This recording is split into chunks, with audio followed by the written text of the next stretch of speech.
Hello everyone, I am पारस और आज हम डिस्कस करेंगे फिजिकल प्रॉपर्टीज ऑफ एल्कीन। ठीक है, तो देख लेते हैं। सबसे पहले देखेंगे फिजिकल स्टेट के बारे।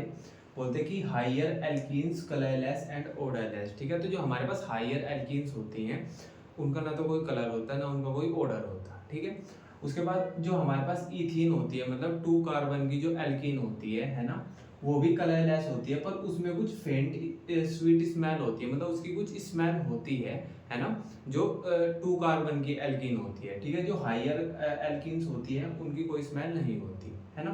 फिर इसके बाद आता है कि alkenes partially polar molecule due to double bond. तो जो एल्कीन होती है वो पार्शियली पोलर मॉलिक्यूल होती है क्योंकि उसमें डबल बॉन्ड प्रेजेंट होते हैं। अब पोलर मॉलिक्यूल क्या होता है, तो मैंने आपको ऐसा पहले भी बताया था कि जो हमारे पास कोई भी मॉलिक्यूल होता है जब उसमें नेगेटिव और पॉजिटिव चार्ज डेवलप हो जाता है तो हम ऐसा बोल देते हैं कि इनमें पोल बन गए, है ना, ये पोलर मॉलिक्यूल हो गया।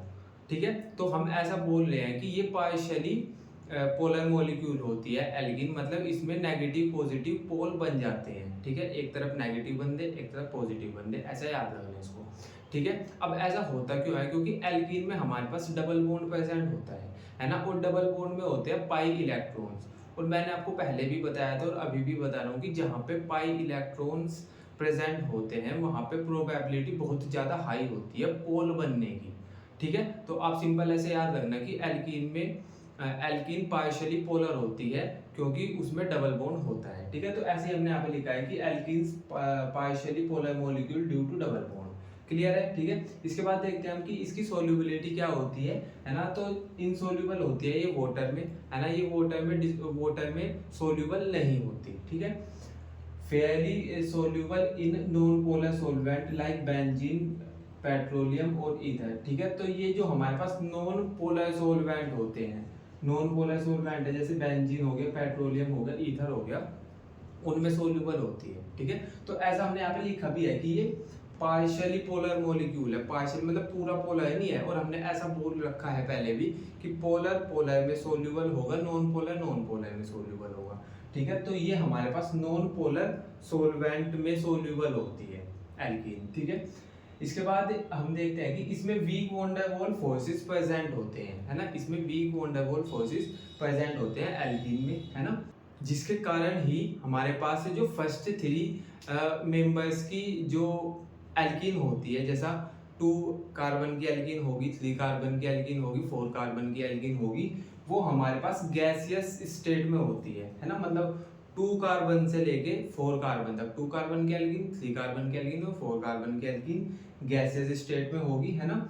और नेक्स्ट 14 कार्बन तक हमारे पास जो एल्कीन मिलेगी वो हमको लिक्विड स्टेट में मिलेगी, और जो हमारे पास 14 से ज्यादा कार्बन की होती है, जिनको हम बोल रहे हैं कि हायर एल्कीन्स होती है, वो सॉलिड स्टेट में होती है। तो सिंपल आपको याद रखना कि जो हमारे पास 3 से लेके 2 3 4 2 नंबर की 2 कार्बन की एल्कीन, 3 कार्बन की, 4 कार्बन की गैसेस स्टेट में, 4 कार्बन से ज्यादा मतलब 14 कार्बन तक लिक्विड स्टेट में, 14 कार्बन से ज्यादा जो हायर एल्केन होंगी वो हमारे पास सॉलिड स्टेट में होती हैं। ठीक है, इसके बाद हम डिस्कस करते हैं कि हमारे पास जो बॉइलिंग पॉइंट होता है किसी भी एल्कीन का वो क्या होता है। ठीक है, तो हम ऐसा बोलते हैं कि जैसे जैसे हमारे पास हम हायर एल्कीन्स पे जाते जाते हैं, मतलब पहले हम हमारे पास 2 कार्बन की एल्कीन है इथीन, 3 कार्बन की प्रोपीन, 4 कार्बन की ब्यूटीन, 5 कार्बन की पैंटीन।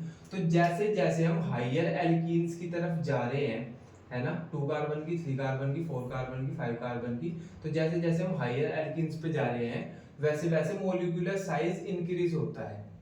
भाई मोलिकुलर साइज इंक्रीज होगा क्यों, क्योंकि पहले तो हमारे पास 2 कार्बन की एल्केन है, वो सपोज करो इतनी सी है ना, उसके बाद 3 कार्बन की इतनी बड़ी हो गई, 4 कार्बन की इतनी बड़ी, 5 कार्बन की इतनी बड़ी। तो जैसे जैसे हम हायर एल्कीन्स पे जाते हैं वैसे वैसे हमारे पास मोलिकुलर साइज इंक्रीज होता है, और जब मोलिकुलर साइज इंक्रीज होगा तो उनके बीच जो वॉन डेर वाल्स फोर्स है वो भी इंक्रीज होगा, है ना।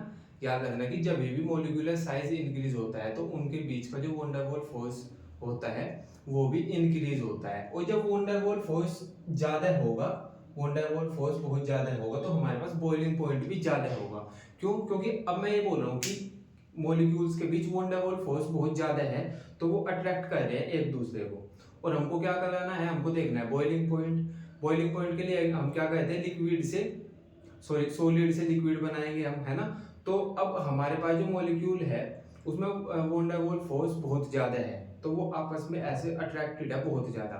हमको इसका लिक्विड बनाना है तो हमको इसे ज्यादा हीट देनी पड़ेगी, जब तो बॉइल होगा ये, है ना। हम इसको ज्यादा हीट देंगे तो हम ये बॉइल कर जाएगा, ऐसा अलग हो जाएगा, ठीक है। तो हम बोल देंगे कि इसका बॉइलिंग पॉइंट ज्यादा है। तो सिंपल ऐसे याद रखना कि जैसे जैसे हम हायर एल्कीन्स पे जाते हैं वैसे वैसे मोलिकुलर साइज इंक्रीज होता है, और जैसे जैसे मोलिकुलर साइज इंक्रीज होता है वैसे वैसे वॉन डाई वॉल फोर्स भी इंक्रीज होता है, और जब van der Waals force increase होता है वैसे वैसे बॉइलिंग पॉइंट भी इंक्रीज होता है। तो ऐसे शॉर्ट में आप ऐसे भी याद रख सकते हो कि जैसे जैसे हम हायर एल्कीन्स पे जाएंगे उनका बॉइलिंग पॉइंट इंक्रीज होता चला जाएगा। क्लियर है क्या, इतना समझ आ गया है ना। इसके बाद देखते हैं हम कि जो हमारे पास बॉइलिंग पॉइंट होता है सिस आइसोमर, मतलब जो हमारे पास हमने देखा था कि भाई जो एल्कीन्स के आइसोमर होते हैं, एक तो होता है सिस आइसोमर, एक होता है ट्रांस। सिस में क्या होता है कि जो हमारे पास आइडेंटिकल ग्रुप होते हैं वो एक साइड में ही अटैच होते हैं, जैसे यहाँ पे ये भी CH3 और CH3 दोनों एक साइड में ही है, हाइड्रोजन हाइड्रोजन अलग साइड में है, तो मैं इसको बोल दूंगा सिस एल्कीन। और जैसे यहाँ पे हाइड्रोजन हाइड्रोजन अपोजिट साइड में है, CH3 अपोजिट साइड में है, तो मैं इसको बोल दूंगा कि ये ट्रांस एल्कीन है, ठीक है। तो ये सिस एल्कीन है, ये ट्रांस एल्कीन है। तो हम ऐसा बोल रहे हैं कि जो हमारे पास सिस आइसोमर होता है, मतलब जो सिस एल्कीन होती है उसका बॉइलिंग पॉइंट ज्यादा होता है as compare to trans alkene. भाई इन दोनों में क्या डिफरेंस है, भाई ये सिस है और ये ट्रांस है, ये भी एल्कीन है ये भी एल्कीन है। तो हम ऐसा बोल रहे हैं कि जो हमारे पास सिस आइसोमर होता है, सिस एल्कीन होती है, उसका बॉइलिंग पॉइंट ज्यादा होता है, ट्रांस का कम होता है। पर ऐसा होता क्यों है, एक बार ये भी देख लो। अब होगा क्या कि यहाँ पे जो आइडेंटिकल ग्रुप है वो सेम साइड में है ना। तो यहाँ पे ना पोल बन जाएंगे, जैसे अगर ये दोनों पॉजिटिव है, ये यहाँ भी पॉजिटिव यहाँ भी पॉजिटिव यहाँ भी नेगेटिव यहाँ भी नेगेटिव, तो इनमें पोल बन गए, है ना। तो हम ऐसा बोल देंगे कि जब पोल बन जाते हैं तो डाइपोल डाइपोल फोर्स लगना स्टार्ट हो जाता है वहां पे। लेकिन अगर हम बात करें ट्रांस आइसोमर की, तो यहाँ पे क्या होता है कि दोनों अपोजिट साइड में है, अगर ये पॉजिटिव होगा तो ये पॉजिटिव होगा, और ये नेगेटिव तो ये नेगेटिव, तो ये यहाँ पे हमारे पास कोई पोल नहीं बनते। तो होता क्या है कि जब हमारे पास सिस आइसोमर है, जो सिस एल्कीन है उसमें पोल बन गए और हमको उसको बॉइल करना है ना। तो हमको डाइपोल डाइपोल फोर्स को तोड़ने के लिए भी तो कुछ ज्यादा हीट देनी पड़ेगी। मैं बोल रहा हूँ कि हमको इसको भी बॉइल करना है, हमको इसको भी बॉइल करना है। अब यहाँ पे क्या है, डाइपोल डाइपोल फोर्सेस अप्लाई हो गए। अब हमको डाइपोल डाइपोल फोर्सेस को तोड़ने के लिए भी तो हीट की जरूरत है ना। तो यहाँ पे थोड़ी ज्यादा हीट लगेगी, यहाँ पे थोड़ी कम हीट लगेगी। अब हीट मतलब ऐसा, अगर हम इसको गर्म करेंगे तो इसको ज्यादा गर्म करना पड़ेगा, इसको कम गर्म करना पड़ेगा। तो मैं ऐसा बोल सकता हूँ कि जो हमारे पास सिस एल्कीन होती है या जो सिस आइसोमर्स होते हैं उनका जो हमारे पास बॉइलिंग पॉइंट है वो ज्यादा होता है, और ट्रांस आइसोमर का बॉइलिंग पॉइंट कम होता है। क्लियर है ये वाला पॉइंट, ठीक है। अब इसके बाद देखते हैं कि हमारे पास होता है स्ट्रेट चेन एल्कीन और branched chain alkene. Straight chain जैसे हमारे पास ये 5 कार्बन की स्ट्रेट चेन एल्कीन है, 1 2 3 4 5 कार्बन है, एक डबल बॉन्ड है, तो हमने बोल दिया ये एल्कीन है। इस पे देख लो 1 2 3 4 कार्बन की स्ट्रेट चेन है और एक ब्रांच प्रेजेंट है। टोटल इसमें भी 5 कार्बन है, टोटल इसमें भी 5 कार्बन है, ठीक है।